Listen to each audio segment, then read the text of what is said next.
Halo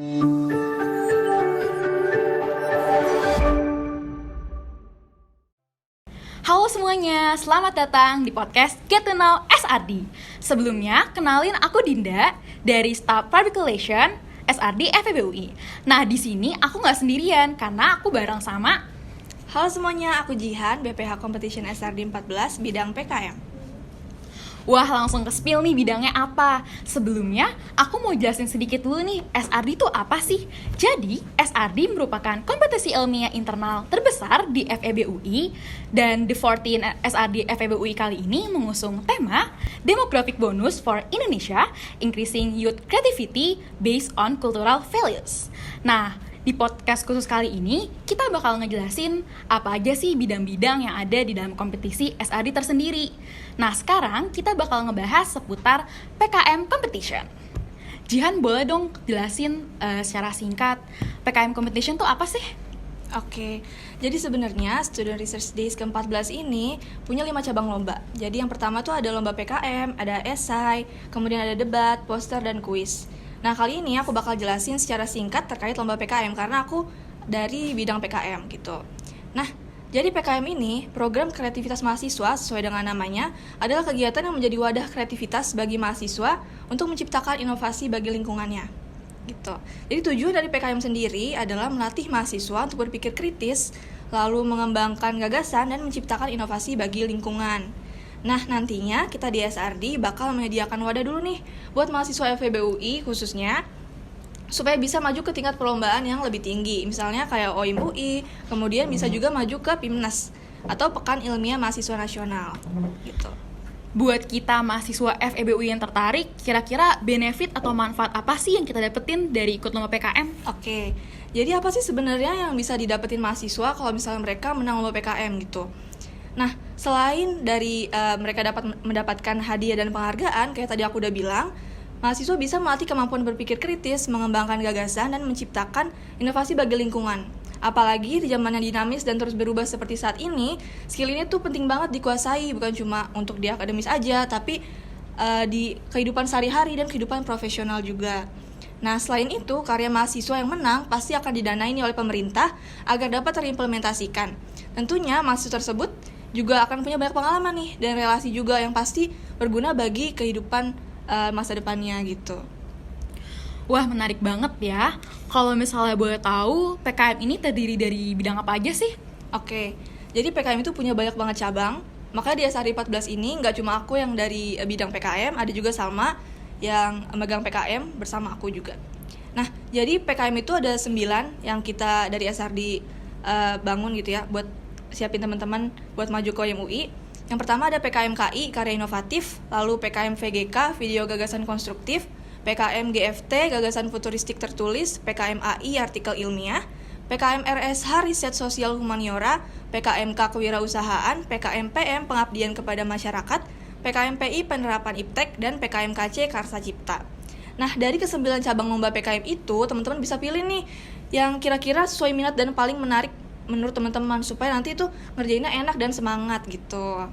Banyak banget ya ternyata bidang-bidang dalam PKM Competition kali ini.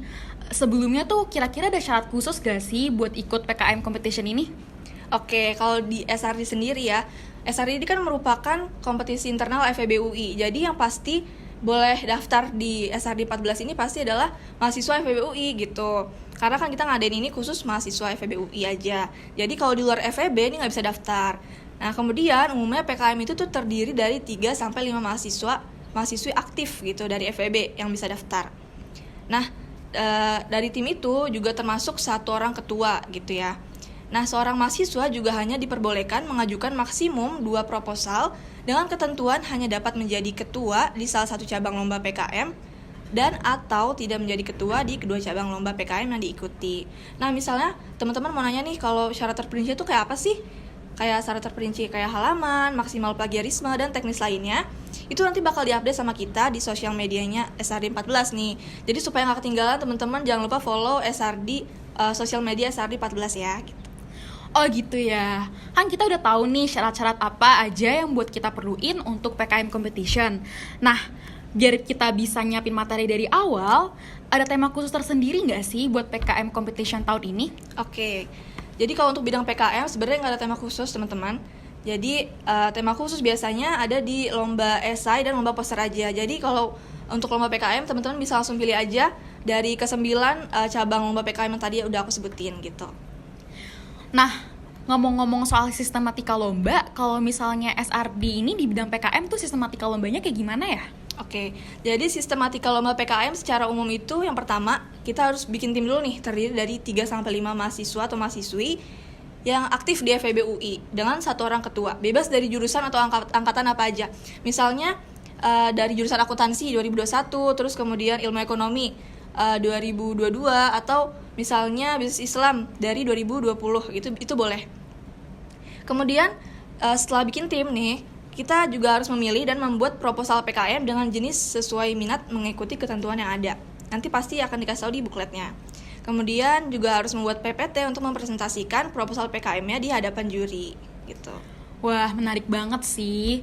Ada nggak sih yang perlu teman-teman persiapin dari sekarang agar hasilnya nanti bakal maksimal? Dan kira-kira apa aja sih yang kriteria yang bakal jadi penilaian juri? Oke, mungkin sebagai persiapan nih teman-teman harus banyak-banyak baca apapun itu, misalnya baca berita, baca jurnal, itu boleh banget. Dan update tentang informasi apapun itu untuk bisa dapat ide dengan mudah. Karena kalau kita sering baca, itu pasti ide datang dengan cepat gitu ya. Kemudian bangun niat yang besar nih, karena pasti dalam penyusunan proposal PKM akan ada banyak kendala. Karena kan teman-teman ngerjainnya sambil kuliah, mungkin ada organisasi dan panitia juga yang dikerjain gitu ya.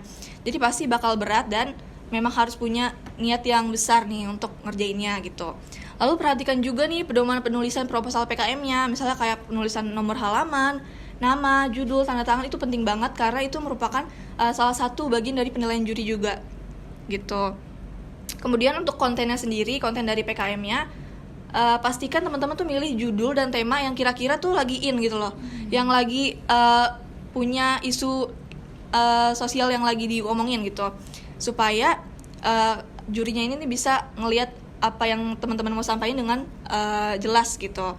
Kemudian untuk PKM ini kan pasti kan kita nanti akan mengajukan dana. Nah, usahakan rancangan dana yang diajukan ini juga pasti memiliki jumlah yang realistis gitu, supaya nanti mudah nih dalam merancang proposalnya gitu. Oke, nah bisa banget ya buat teman-teman yang tertarik ikut lomba PKM di notes tips-tips dari Jihan. Nah, kalau begitu terima kasih ya Jihan karena udah berkenan hadir memberikan banyak informasi yang menarik buat kita di lomba PKM Competition kali ini. Nah, buat teman-teman yang udah nonton podcast ini sampai habis, jangan lupa persiapkan diri kamu buat ikut lomba-lomba yang diadain di 14 SRD FEB UI. Dan jangan lupa follow semua akun media sosial kita ya, biar nggak ketinggalan info selanjutnya. Bye, see you on next episode.